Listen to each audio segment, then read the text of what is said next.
رسول اللہ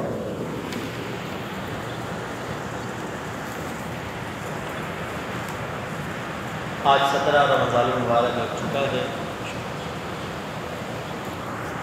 اور اماں عائشہ صدیقہ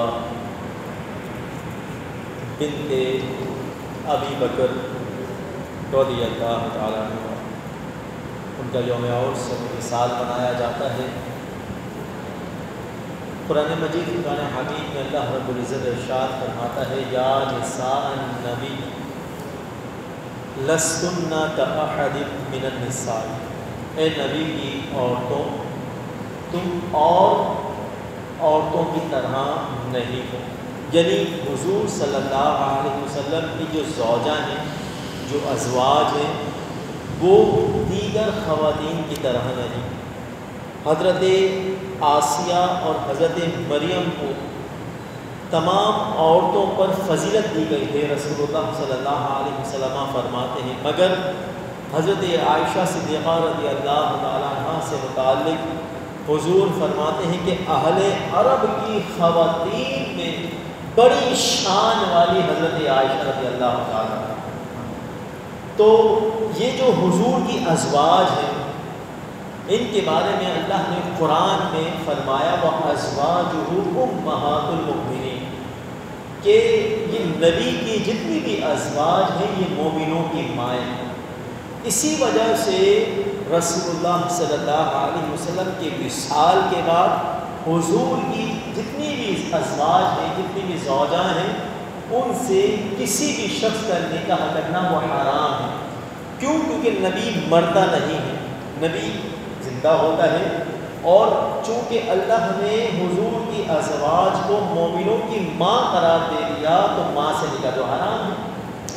تو لہٰذا حضرت عائشہ صدیقہ رضی اللہ تعالیٰ حضرت جبریل ریشم کا لباس لے کر حضور سید عالم صلی اللہ علیہ وسلم کی بارگاہ میں حاضر ہوتے ہیں اور حضرت عائشہ کی طرف اس ریشم کے لباس کی نسبت کرتے ہوئے حضرت جبریل فرماتے ہیں کہ دنیا اور آخرت میں اللہ رب العزت نے حضرت عائشہ رضی اللہ تعالیٰ عنہ کو آپ کی زوجہ مقرر فرما دیا، یعنی دنیا میں بھی وہ آپ کے ساتھ ہوں گی اور جب جنت کے اندر ہوں گی تو جنت میں بھی آپ کے ساتھ ہوں گی۔ تو حضرت خاتون جنت جو ہے حضرت فاطمہ الزہرا اور حضرت عائشہ دونوں کا مکالمہ ہوتا ہے۔ حضرت خاتون جنت کہتی ہے حضرت فاطمہ الزہرا بھائی میں تو رسول اللہ کی شہزادی ہوں، حضور نے تو مجھے جنت کی عورتوں کا سردار بنا دیا۔ تو حضرت عائشہ فرماتی ہیں کہ بیٹا میں مالک جنت کی زوجہ ہوں، کہ جو جنت کے مالک ہیں میں ان کی بیوی ہوں، ان کی زوجہ ہوں۔ تو پوری جنت جو ہے حضور علیہ السلام ہی کی ہے، اللہ نے حضور کے نام کر دی، تو لہٰذا میں تو ان کی جو ہے زوجہ ہوں، ان کی بیوی ہوں۔ تو حضرت عائشہ رضی اللہ تعالیٰ عنہ بہت بڑی عالمہ فاضلہ تھی۔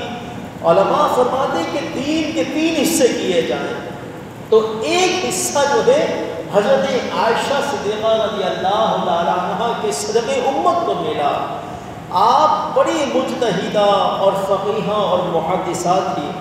شاعر کہتا ہے، شعر سنانے سے پہلے میں یہ بھی بتاتا چلوں کہ بہت سے صحابہ کرام جب ان کو مسائل کے اندر دقت ہوتی، پریشانی ہوتی، کنفیوژن کے شکار ہوتے تو حضرت اماں عائشہ کی خدمت میں حاضر ہوتے، آپ منٹوں سیکنڈوں میں ان کے مسئلے کو حل کر دیا کرتے۔ اتنی بڑی عالمہ تھی، اتنی بڑی دین کی فقیہ تھی۔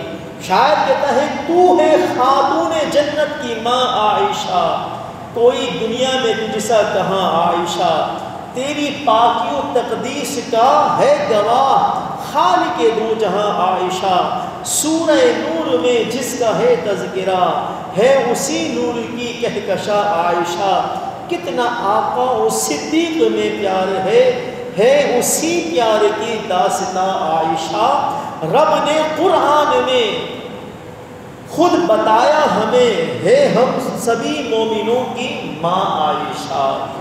حضرت عائشہ رضی اللہ تعالیٰ عنہ کے حوالے سے بڑی اہم بات اب میں بتانے جا رہا ہوں، اور دیکھیں کہ حضرت عائشہ کا مقام، کیونکہ اہل تشیع جو ہے حضرت عائشہ پر جو ہے بہتان لگاتے ہیں، آپ کی تنقیص کرتے ہیں، آپ کی توہین کرتے ہیں، اور حضرت عائشہ کی تنقیص توہین کرنے کی وجہ صرف اور صرف یہ ہے کہ آپ صدیق اکبر کی کون ہے؟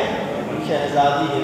یہ جو شیعہ کہتے ہیں نا کہ 40 بارہ بکری کے پیٹ میں، نعوذ باللہ من الکفر، تو بکری جو ہے وہ حضرت عائشہ کو بولتے ہیں، نعوذ باللہ۔ تو وہ کہتے ہیں کہ یہ جو قرآن ہے نا، یہ جو قرآن، یہ وہ قرآن نہیں جو رسول اللہ پہ اتارا گیا تھا۔ جامع القرآن چونکہ عثمان غنی رضی اللہ عنہ، تو یہ تو صحابہ سے جلنے والے، سڑنے والے ہیں، تو یہ صحابہ کی بغض و عناد میں قرآن کے منکر ہو بیٹھے، تبرع اور ان کی تنقیص اور ان کی توہین میں جو ہے اس حد تک بڑھ گئے کہ قرآن کے بھی منکر ہو بیٹھے، بہت سے قرآن کی آیت اس کا انکار کر بیٹھتے ہیں۔